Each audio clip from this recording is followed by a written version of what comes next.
ቢስሚላሂ ራህማኒ ራሂም በሁሉም ዘመን የምንኖር ሰዎች ተመሳሳይ ባህሪ አለን።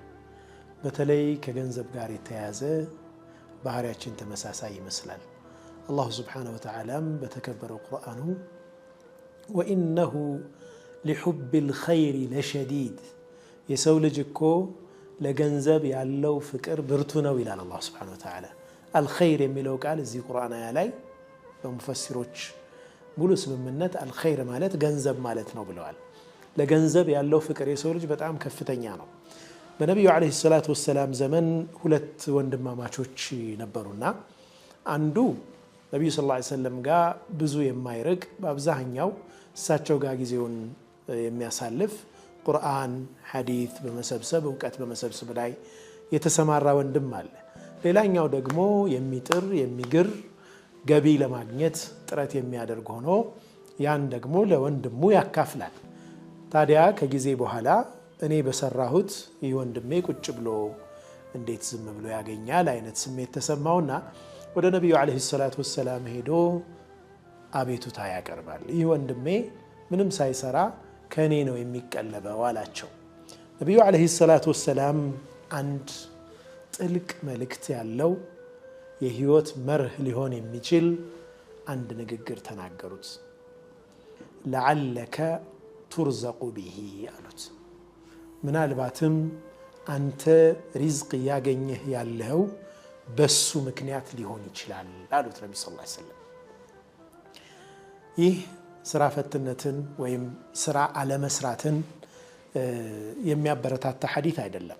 ምክንያቱም ነቢዩ ሰለላሁ ዐለይሂ ወሰለም ይህንን የተናገሩት ስራ ሰርቶ በሚሰጠው ሰው ነው፣ ስራ ለማይሰራው ሰው አይደለም። ስራ የማይሰራው ሰው ደግሞ ሌላ በር አለው። ዲንህንም ተማር ራስህንም ቻል የሚባልበት ሌላ አለ። ይህን ሰውዬ ግን ሰጪ ስለሆነ ለዓለከ ቱርዘቁ ቢሂ አሉት ነቢ ሰለላሁ ዐለይሂ ወሰለም። ምናልባትም አንተ ሪዝቅ የምታገኘው በሱ ምክንያት ይሆናል አሉት። ህይወት ውስጥ የምናግዛቸው በጣም በርካታ ሰዎች ይኖራሉ። ምናልባትም አላህ ሪዝቃችንን እየሰጠን ያለ በምንረዳቸው ወላጆቻችን ምክንያት ይሆናል። ሁሌም በቋሚነት ቋሚ የሆነ መድኃኒቱን የምንሸፍንለት አንድ ምስኪን ይኖራል። ሁሌም የማይለቅ አይነት በሽታ ይኖርበትና መድኃኒቱን በቋሚነት እየሸፈንለት ይሆናል። ያም የሪዝቃችን ምክንያት ሊሆን ይችላል። የአክስታችን ልጅ፣ አጎቶቻችን፣ ቅርብ ዘመዶቻችን ትንሽም ቢሆን የምንሰጣቸው ስጦታ አላህ ሱብሓነሁ ወተዓላ በዛ ሰበብ የሚከፍትልን ሪዝቅ እሱ ብቻ ነው የሚያውቀው። አንዳንድ ጊዜ እነዚህን እውነታዎች በደንብ ሳንረዳ እንቀርና በመስጠታችን ምክንያት እየተሰጠን መሆኑን እንዘነጋና አላሁ ሱብሓነሁ ወተዓላ ከሚሰጡት ጎራ ማድረጉን ከሚቀበሉት አለመሆናችን ትልቅ ጸጋ መሆኑን እንዘነጋና መስጠትን እንሰላቻለን። ግን በመስጠት ውስጥ እኮ ይሆናል የኛ ማግኘት ያለው። በመስጠት ውስጥ ይሆናል የኛ ማግኘት ያለው። ያን መዘንጋት አያስፈልግም ለማለት ነው። አንድ አብዱላህ ብን ጃዕፈር የሚባሉ ሰው ያሉትን ላንሳ። በጣም ከፍተኛ ሰደቃ የሚሰጡ ሰው ናቸው። በነገራችን ላይ ከሰለፎች ዘካ የማይወጅብባቸው ሀብታሞች አልፈዋል ይባላል። ምክንያቱም ዘካ ለመውጀብ ሐውል መሙላት አለበት፣ አንድ ዓመት መሙላት አለበት።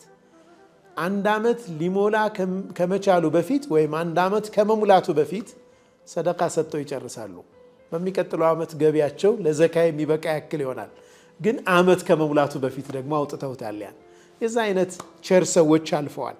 እኒህ አብዱላህ ብን ጃዕፈርም እንደዛው አይነት ሰደቃ በመስጠት የሚታወቁ ናቸውና የቅርብ ዘመዶቻቸው እባክህን ቀንስ አበዛሃው ይሏቸው ነበር። ሱብሃንአላህ።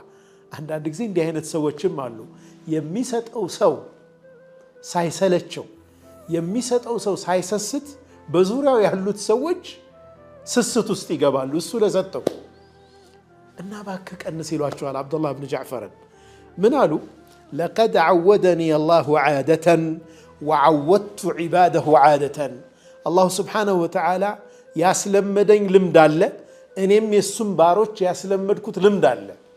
አላህ እኔን መስጠት ለኔ ጸጋውን ማንቧቧት አስለምዶኛል እኔ ደግሞ ለባሮቹ መስጠት አስለምጃለሁ ታዲያስ فأخشى إن غيرت عادتي أن يغير الله عادته እኔ ያስለመድኩትን በመቀየር ምክንያት አላህ ለኔ ያስለመደውን መልካም ነገር እንዳይቀይርብኝ ይፈራለሁ ይላሉ لعلك ترزق به ምናልባትም በሱ ምክንያት ሪዝቅ ያገኘህ ይሆናል የህይወት መርሃችን ይሁን የምንረዳቸው የምናግዛቸው ደካሞች ምናልባትም አላህ Subhanahu Wa Ta'ala እኛን አከፋፋዮች አድርጎ ሹሞን ይሆናል ነገ እኛም ሰዎች እጅ መውደቃችን እርግጠኞች አይደለንም ለዚህ ነው ነብዩ ሰለላሁ ዐለይሂ ወሰለም አላህ ባሮች አሉት ጸጋውን በእነሱ በኩል የሚያከፋፍልባቸው እነርሱ ግን እንቢ ብለው ያን ጸጋ ማከፋፈል ሲያቆሙና ሲይዙት انتزعها منهم ብለዋል ከነሱ ይነጥቅና